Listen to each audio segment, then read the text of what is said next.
All right, well, they're all set, so we're going to go for it. It's been a long day of amazing presentations. I want to thank not only the presenters who have done such an amazing job, I want to thank the audience who have been here, some of you all day long. Great questions, and I also want to thank the folks at AV. Thank you for doing the sound and filming. This will all be filmed. I mean, it's actually been streaming live. And will all be available on our website soon when we get it all up on YouTube, so that these will be saved for posterity.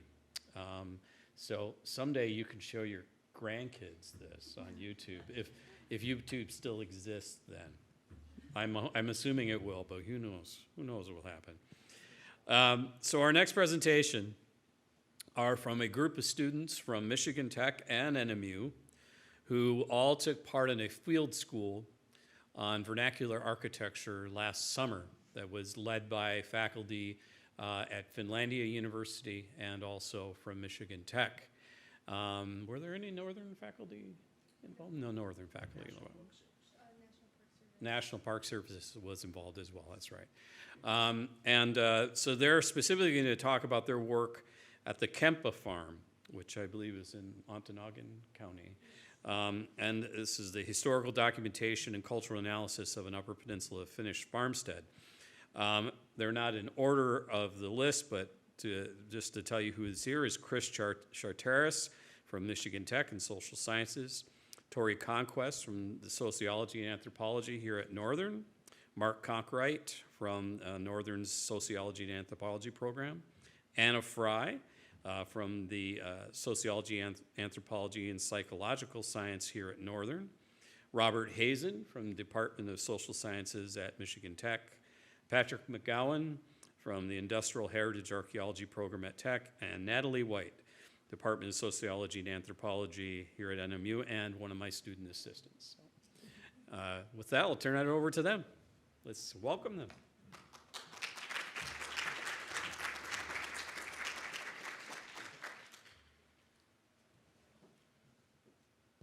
Hello. Okay. So, hi everyone. Today we're going to be talking about the historical documentation and cultural analysis of an Upper Peninsula Finnish farmstead, the Kempa Farm. So, who we are, like he said, he kind of already introduced us, but we're social science students from Northern Michigan University and Michigan Technological University, who this past summer we came together and we were able to have this amazing experience of researching and developing our own hypothesi over the Kempa Farm here. So what we did, we surveyed the Kempa and Wilkins properties in Misery Bay to create an overview of its history for inclusion in the Vernacular Architecture Forum conference tour, which will take place in 2024. During we documented the history of this landscape, its buildings, the folks who are currently living there. We measured and drew our buildings, recorded oral histories, and researched documents, and we ended up writing our own histories about the place. So an overview of this presentation is we're going to do a little intro to the Vernacular Architecture Forum, and then we'll do our student presentations about landscapes and the buildings there on the property, and then we'll do a little Q&A.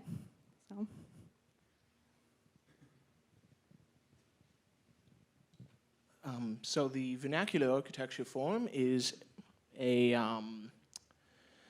it's a forum of architects, historians, and architectural historians who go to various places to look at the everyday built environment. They're not looking at the White House, they're looking at the house of the person who built the White House. Just sort of the general everyday environment. In June of 2024, they're going to come to Houghton County and look at Houghton, Keweenaw, and Ontonagon County, and I think Berger County too. So basically the process is, this isn't from a field school, this is from several years ago, But they go in and they measure the structures of note, they do oral histories, they do archival research, and they use it to write a guidebook that is given to people who attend the event in order to help understand the property, because obviously you can't understand a building in just the hour or so that the attendees of the event has. So creating these guidebooks helps to give them further information so they can know more about the structures before they arrive. So with the Q&R 2024 tour, this conference, there's going to be 3 tours. The first tour is about mining towns, and it's going to look at Quincy Mine and that area. And then there's going to be 2 optional tours. One's going to be looking at Q&R County, and it's going to be looking at a lot of the leisure landscape, some of the lodges and other structures there. And then the other tour is going to be looking at Finnish farmsteads, and that's the one that's going to include Kempa Farm. And so the specific tour Kempa Farm is going to be on, they're actually going to start with the Kempa Farm. They're going to look at the Misery Bay Schoolhouse, which is in the community of Misery Bay, which is where the Kempa Farm is. Painsdale, the Dole Agricultural School, Hanker Homestead, and then they're going to look at East Hancock and Hancock, and then end at Finlandia University. And yeah, the field school has been supported by the generosity of the Vernacular Architecture Forum, so we just want to thank them.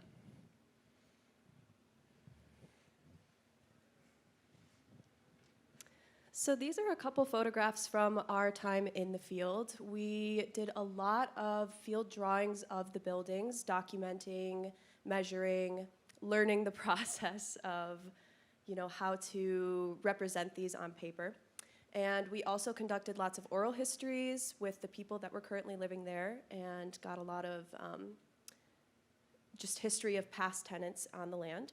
And we also studied the site through aerial photographs and other landscape analysis details that they were able to provide. And this was a working farm, so there were many animals there, and it was very fun to interact with a lot of them. That's Lieutenant Dan. He liked to follow us around on our little research projects.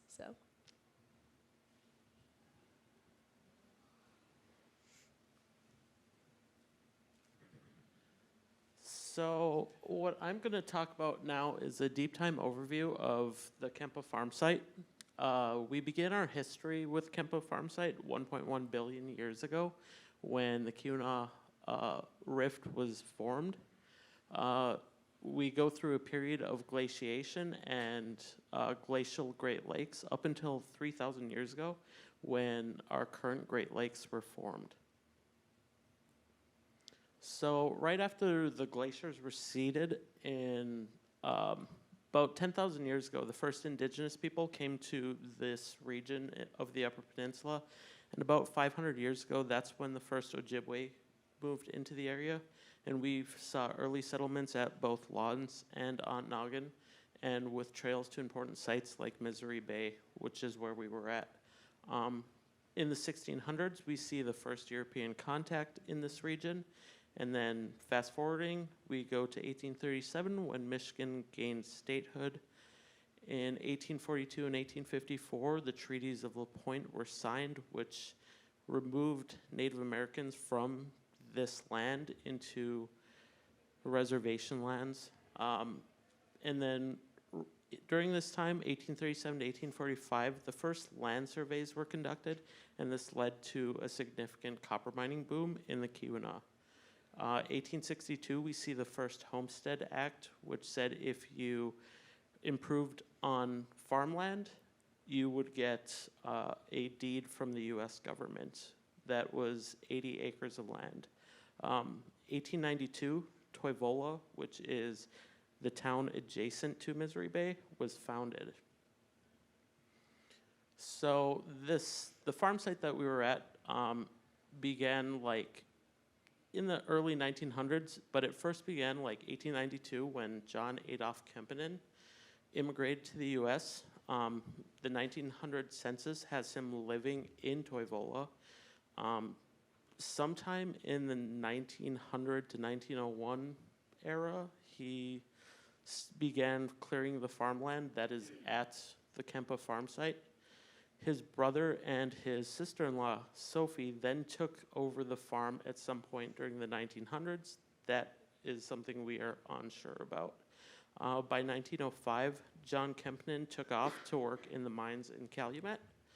And in 1907, John Kempinen finally received his deed from the U.S. government under the Homestead Act, with his brother actually successfully clearing the land. In 1923, John Kempinen actually sold the farm to his sister-in-law, Sophia, for $800. And in 1948, Sophie's son, Hugo, inherited the farm when Sophie passed. So what I'm going to do now is I'm going to show you the landscape as it changed from 1938 until about the 1970s, which is what we currently see today. So as you can see, there's, on the landscape, I will have highlighted throughout time, all the yellow buildings that exist are buildings that existed, that currently exist on the landscape. So for 1938, this is what it would look like. As you can see, 1943, one of the threshing barns no longer exists on that landscape. Similar for 1951, similar for 1953, same for 1955. And then in the 1975, we see a lot of the buildings that were on this landscape have been removed. The current site as it is shown here is the site that we see today. And again, going forward, this is what it looked like in 1976.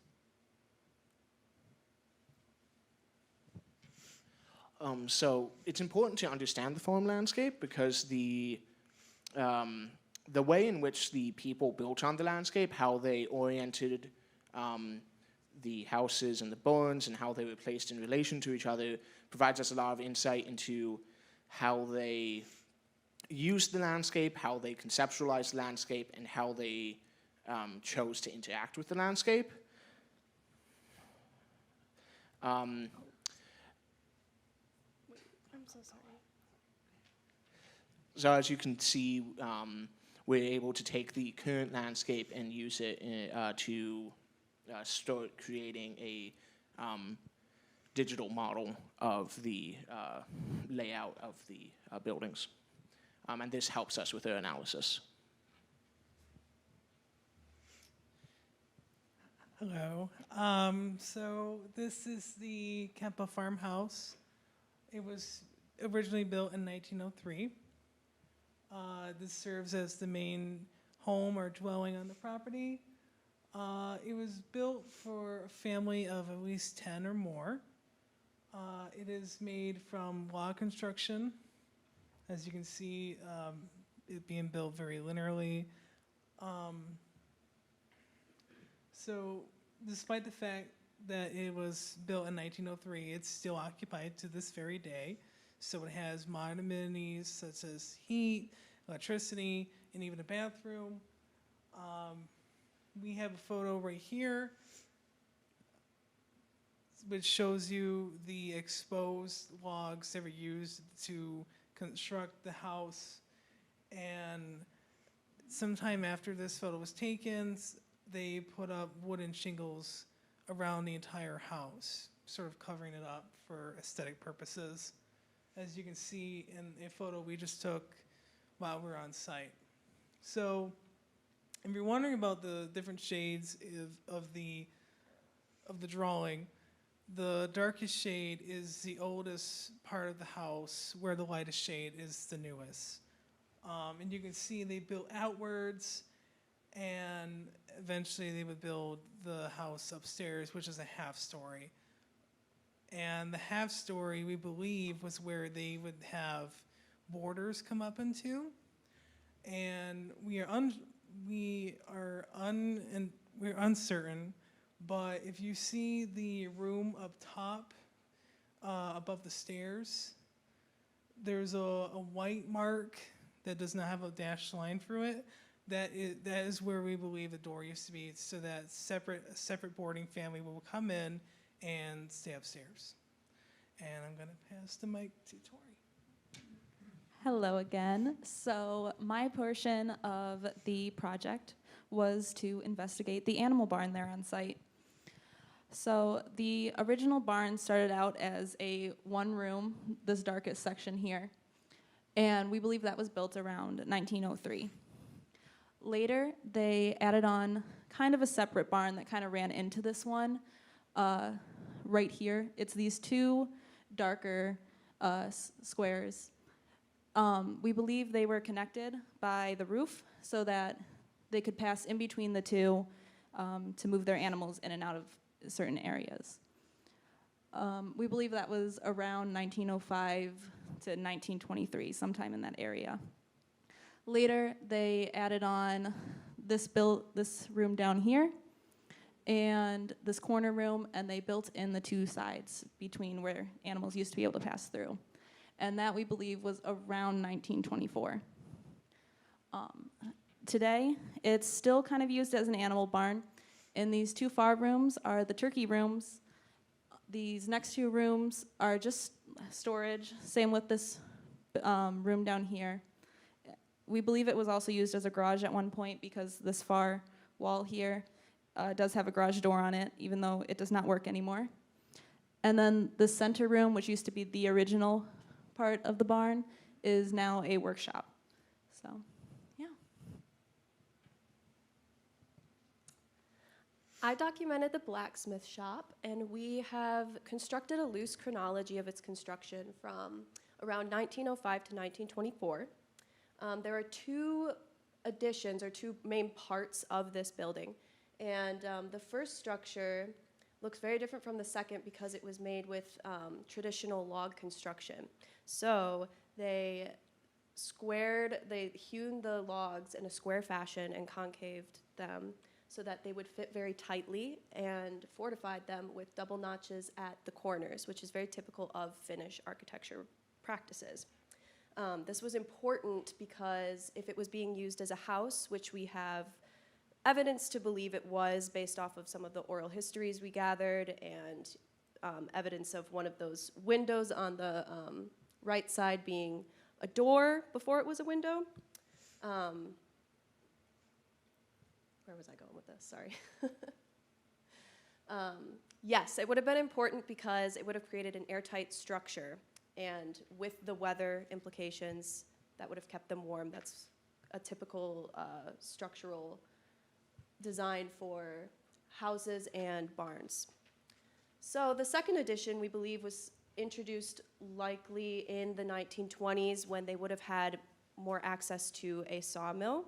And there is a sawmill on the site. We're not sure when it was introduced, but the 1920s is kind of when those were readily available for people in this area. And that allowed them to create dimensional lumber for dimensional frame constructions. And so that's what the lean-to on the side is made of. And this is the part that actually houses the forge. And so that's when we think it became the blacksmith shop. And so hand forging of many tools used for farming and logging is important in areas like this because they're quite remote, and farmers would not always have a chance to go all the way to town to get repairs on machinery or equipment that they needed, so it would be a lot more practical to have that on site.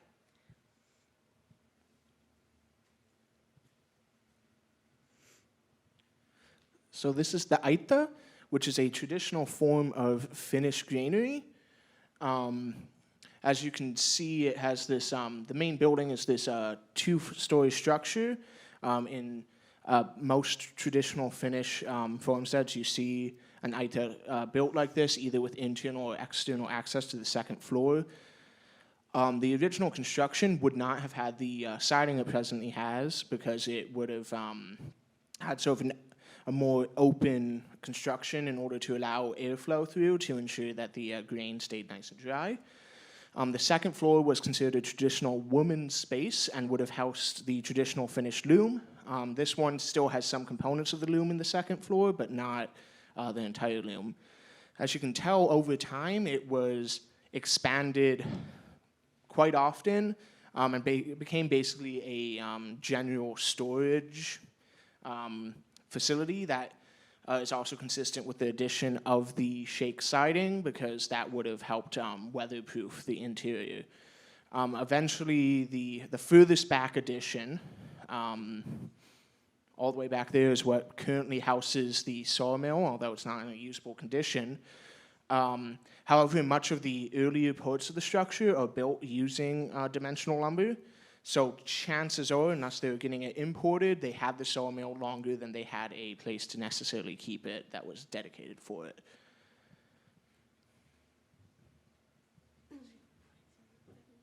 Hello, and I researched and drew the garage on the Kempa farm. To figure out the time period in which it was constructed, we compared the rest of the structures on the farm together in a timeline, and we also received old photographs of the time on the farm, and a lot of the photographs had cars with license plates that kind of pointed to the early 1920s. So on the PowerPoint it says the garage was constructed in circa 1923. The garage was most likely used for car and farming equipment storage, although we don't know for sure what kind of farming equipment that they actually had in the farm. We don't know if they had tractors or not. It was also used as a tool shed. It's not pictured here, but in the far back of the garage, there were lots of shelves with old tools that we got to see during our time researching the garage. It was also used for maintenance on cars. So, we have tools, and this was just a space to, fix your cars or maybe farming equipment. There are some important things to note on the drawing. There's a rough sawn post and a rough, I don't know what it's called, and a log beam that were both put in after the garage was constructed, but we don't know for sure the exact date when that was added, and it was most likely put in for added support to the structure so that it didn't fall.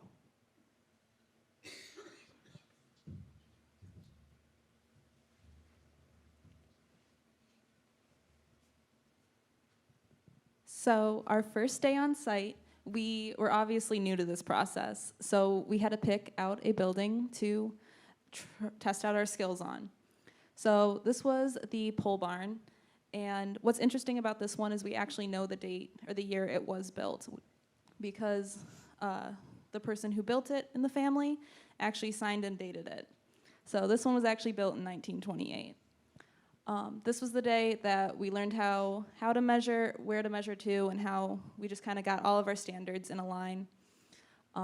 And this one, I think the doors are really interesting on this one. They actually have like those sliding barn doors, which was pretty different compared to the other barns on site.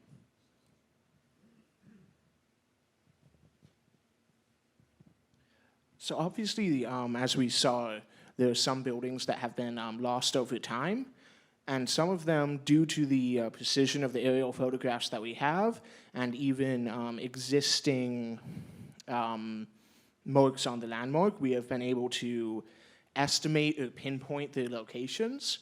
So we actually have 2 buildings that we know exactly where they were, and then one that we know probably, but the land has been pretty disturbed. But in general, this process involved just sort of walking through the site, looking for the telltale signs, depressions in the ground from foundations, that sort of stuff.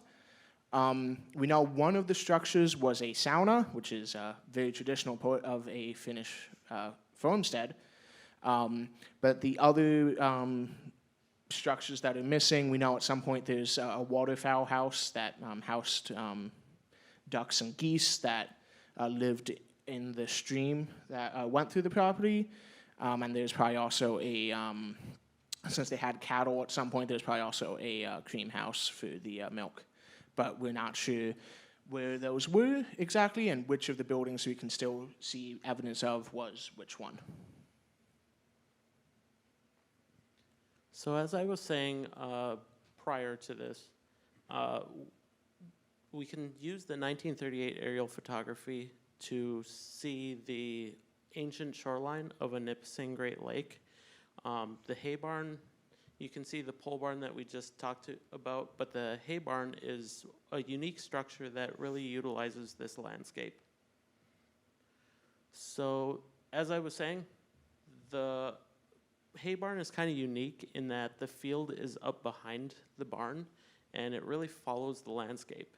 So the blacker outline, as you can see, is the earlier extent of the barn, and this would be used to store hay. Since hay needs a drying period, the construction was not necessarily tightly hand-hewn like we typically see. The construction is typical in Finnish barns that are used to store and dry hay. We see an addition later on, and I believe that addition was used to store hay bales as technology changed over time. And currently it's used to house household and timber goods.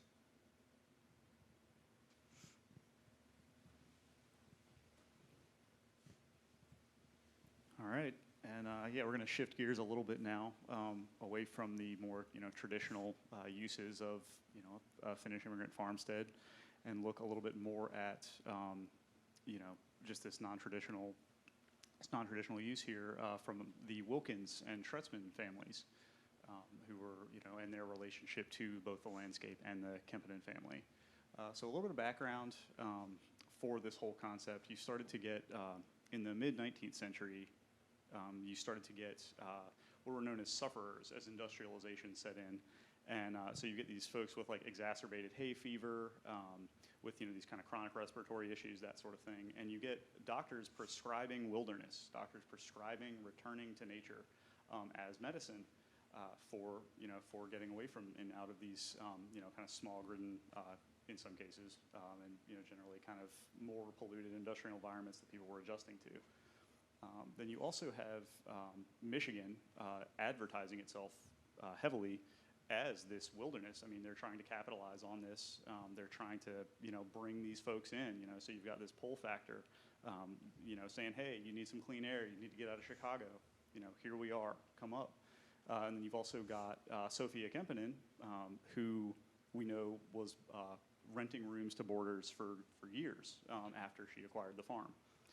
So you get to the 1920s, and you get to Florence Wilkins, who her daughter Adele was prescribed wilderness in nature by her doctor, and so she's this very Florence is this very well-to-do well-traveled woman. I think of Rose, I guess, from Titanic, and all of the things she went and did after her encounter with Jack. Like, just this woman in the 20s, literally jet setting around the globe, like visiting far off places, continents, wherever she can get to, Africa, Asia, Europe, and yeah. So somehow all of these factors converged, and the Wilkins made their way to Misery Bay and encountered the Kempenins.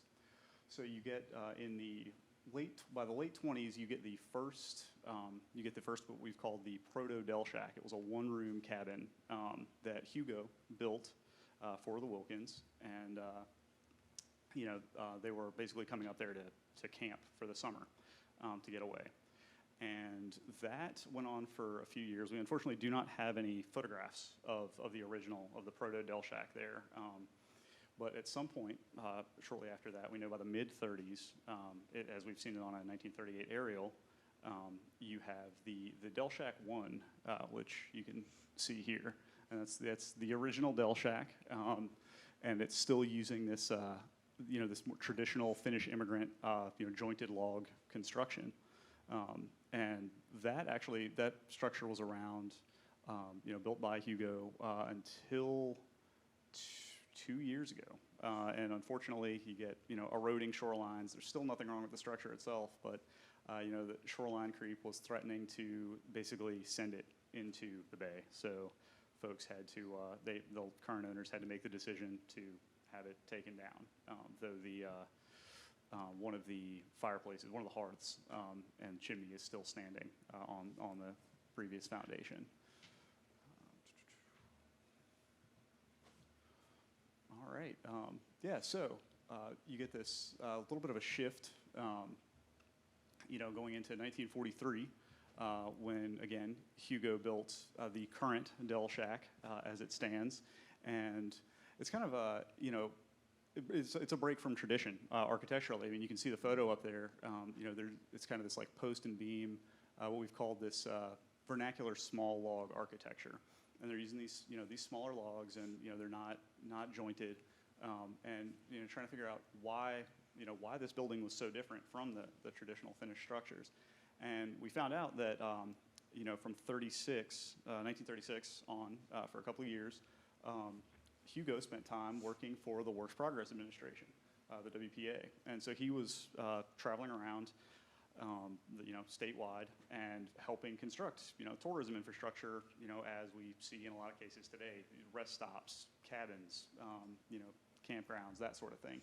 So he took some of the design cues from there, and brought them into this, this cabin, which was made to be a vacation home as opposed to a year-round use, traditional farmstead building, and the other aspect there was that he was, a one-man construction crew putting together, not a small structure. So this use of, 5-inch logs, as opposed to like some of the larger, felled trees that you see in some of the older construction, allowed him to, to set posts and prop beams and, that sort of thing, much more easily by himself. And so you get into the actual structure itself, and it's pretty wild. It's pretty eccentric, and it shows, it definitely shows some periods of addition here. And as was mentioned earlier, Mark mentioned it, the different shades of poching here, the darker core of the structure, which was first built, and then these periods of addition that we don't fully have ironed out yet, but we do know that later the porches. So this would be the back porch, which is facing the driveway and facing landward, and then you have the front porch out facing the bay.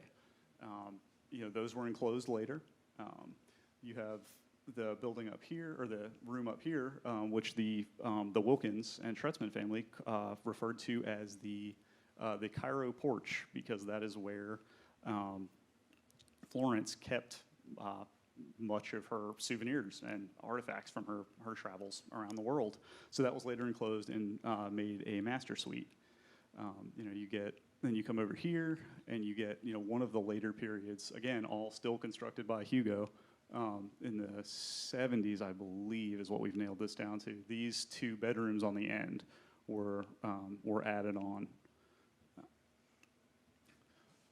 And then as you can possibly see in 2012, as you can possibly see, that roof there that has the posts standing out from the structure was installed in 2012, and it's a floating roof. It's not actually like directly attached, because the original roof, being decades old at that point, was starting to fail, and it was also kind of an interesting design choice on the part of Florence and Hugo, as best we can tell.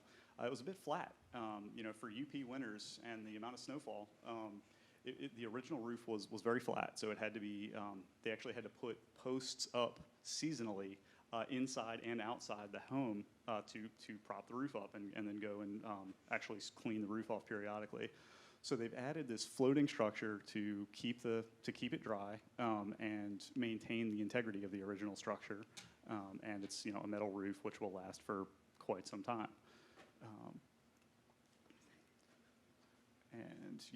So basically, here, these folks that we have talked about, we've talked about the Kempas and we've talked about the Wilkins, and here you you get photos of them and how they interacted and how this, it was, a home for, for these folks. Hugo and Florence just hanging out after something happened to Hugo, apparently, perhaps in construction of one of the Dell shacks. But yeah, so basically just, gets at, it highlights this, this welcoming, like very hot, hospitable environment that we were welcomed into, as students and researchers. We had these folks literally inviting us into their homes to sit down and let us speak, interview them, share their histories with us, share these photos with us. I mean, they gave us thumb drives and albums to review and scan, full of these documents, and, we're just happy to share. So yeah, it was just, it was great. It was a great experience for all of us, and we, we were essentially just part of the reason for putting this together is to try to help them preserve and maintain their history and heritage and have it documented in some way. So yeah.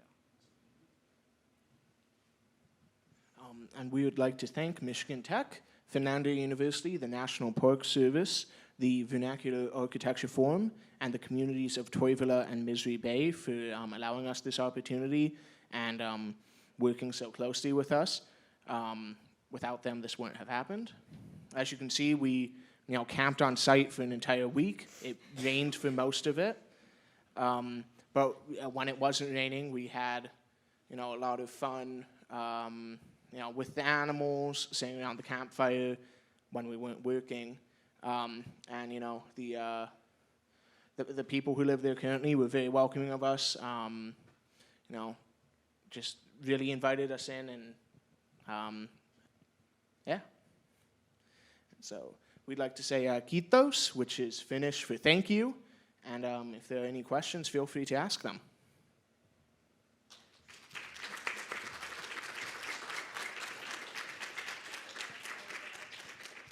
Any questions out here for the audience? Yeah? Go ahead. No, you're... So last time I was out at the Honka Homestead, I was talking to the tour guide, and he had mentioned that their original farmstead was also over on Misery Bay, and they left because they hated it so much that they couldn't stand being over there. And hearing the name Misery Bay, I have no idea where that comes from. I'm just wondering, in collecting any oral history, if you came across some sort of reference or some sort of clue as to where that comes from originally. There's a couple of different stories on it. The most common story, not necessarily the most true, but the most common one, is that some of the first European settlers there was a big cholera outbreak, so a lot of people passed away, so it was a miserable bay. But whether that's true or not, we don't super know. There was an earlier name for it that I cannot remember the name of. It was named after the captain of some ship who sailed past and thought it was a really nice-looking bay. It serves as very camouflage too, because it's certainly not miserable. It is an absolutely beautiful, beautiful bay, like beautiful beach, and full of a lot of great people. Mm-hmm. What was the relationship from the people that you interviewed to the original landowners?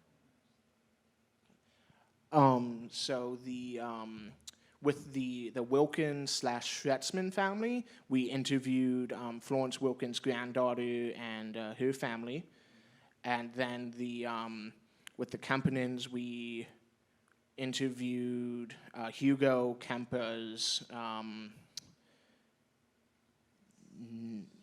nephew's wife, and also one of his nieces as well.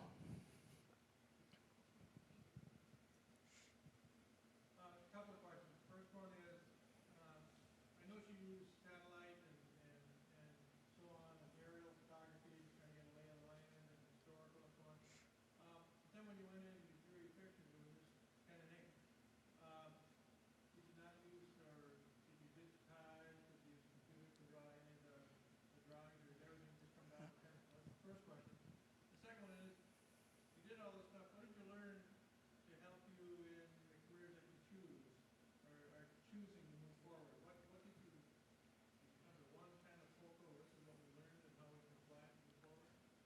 Well, starting with the first question, I'll give my colleagues some time to think on the second one. When we're in the field, all of our work is done using pencil and paper, and not pen. And that's just for the fact that it's, you might be working someplace very remote where you don't have electricity. You might just be, if you're underneath a building, it's much easier to call out numbers to someone outside with a pencil than it is to work on a laptop. We then took all of those measured drawings that we made in the field and then converted them using CAD software into the final images that you saw here. As far as the usefulness, does anyone want to? Okay, I'll talk about my perspective. I'm actually currently a sociocultural anthropology student at Northern. So I'm not really don't think I'll be specializing in like architecture or archaeology of buildings per se, but I really enjoyed my time the month spent at Michigan Tech, and I learned a lot about I continued my interest in ethnography, which is the interviewing individuals on the farm, and I thought that was really great practice for later on because I'm really interested in that. And then I also just took away that how just a greater appreciation of like how a building is created and who builds them, and also just the activities that happens inside ordinary buildings. I remember coming back on the drive back from the farm. From the farm back to Michigan Tech, and I was just sitting in the window, like looking out at the buildings and like the random buildings that we passed by, and I'm like, I wonder what people did in that. So it was really special. Yeah, and also like the flexibility too. To put it in kind of like gross capitalistic terms, the age of the generalist, being able to be flexible and take on multiple things, multiple roles, from being able to go out and measure buildings, interview folks, to getting into the digitization and archival research. I mean, generally speaking, most of us are looking at social sciences in some form or another here. So, developing this title so many different, disparate skill sets and brought them together in a way where we, really had to, learn them and, be immersive and pick them up. And it worked out well. And also, like, learning to interact and developing relationships of reciprocity with the communities in which we work, was another, crucial takeaway. It was very interesting to get that perspective of putting yourself in the shoes of the people who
I guess I'll add in. After doing this, I did take some time to look at jobs doing like historical preservation and historical architecture.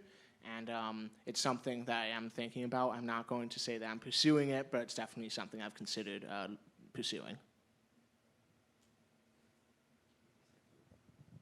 One of the things that I brought to this, so being an indigenous person from the Upper Peninsula, I brought in like an indigenous lens. That's one of the focuses that I've tried doing all along in the social sciences, and I think it's something important. But we're just social scientists looking at humans, and I think that's one of the things. They also have their own history and their own heritage, and we also have to tell a story there. You know, we've talked about indigenous peoples in this, however, we can still do better.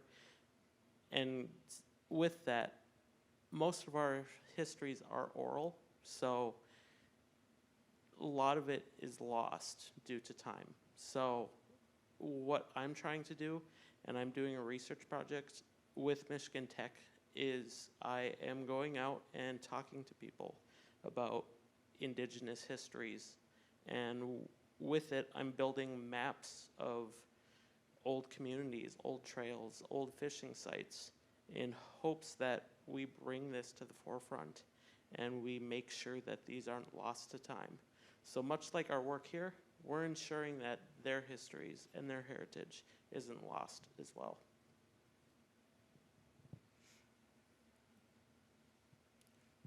You kind of mentioned the change from like the slanted roofing to that flat roofing of the peninsula with Bell Shack. But then you also mentioned that the logs were kind of joined together in this Finnish style.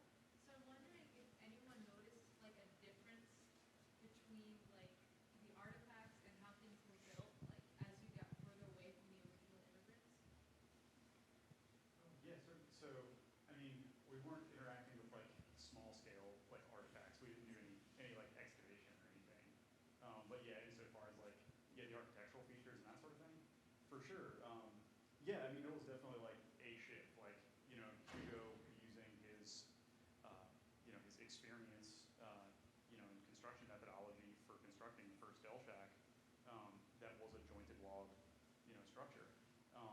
It followed very closely, traditional Finnish immigrant, actual like practical farmstead, use. And then you see this emphasis on tourist infrastructure in the WPA, which he went and partook, in the mid 30s, and then you immediately see that in Del Shack 2, the current Del Shack.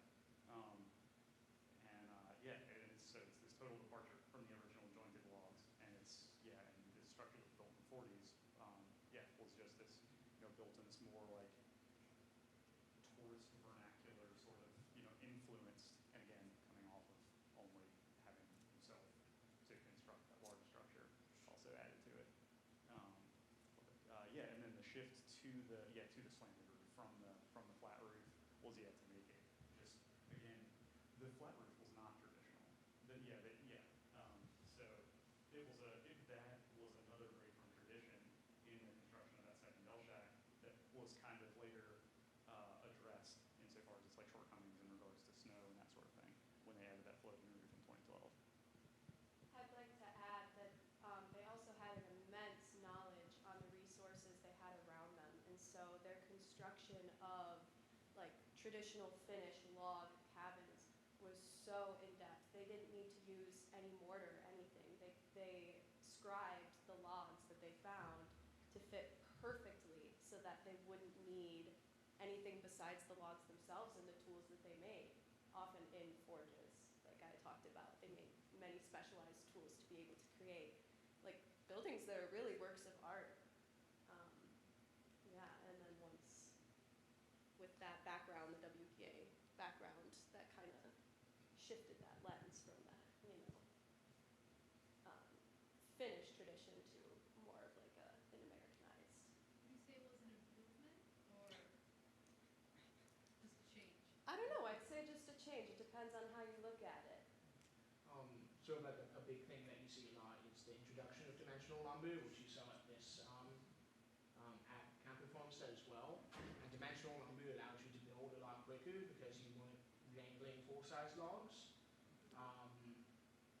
But it also required, you had to bring in nails, you had to bring in lay it on screws, you had to bring in like insulation and siding and stuff like that, which isn't something that was necessary with log construction. So it's not better or worse, it's just different.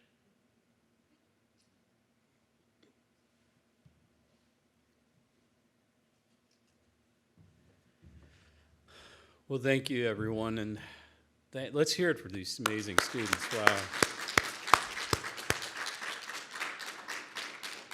What an amazing project and the scope of it and everything. So congratulations and good luck in your futures and whatever you choose to do.